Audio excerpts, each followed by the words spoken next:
2025 সালে এনসিপি আত্মপ্রকাশের পরেই 25শে জুলাই আমরা বাংলাদেশের 64টি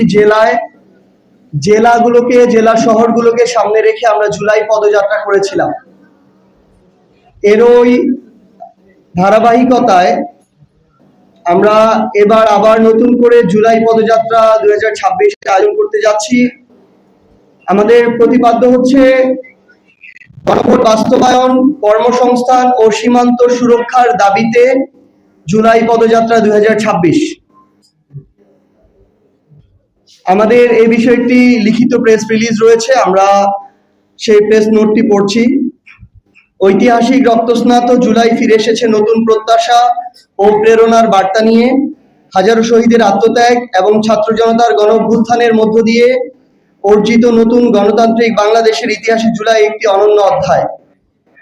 এই ঐতিহাসিক মাসকে যথাযথ মর্যাদায় স্মরণ এবং গণঅভ্যুত্থানের আকাঙ্ক্ষা নতুন প্রজন্ম ও দেশের সর্বস্তরের মানুষের কাছে পৌঁছে দিতে দেশ গড়তে জুলাই জাগরণ শীর্ষক মাসব্যাপী কর্মসূচি ঘোষণা করেছে জাতীয় নাগরিক পার্টি এনসিপি।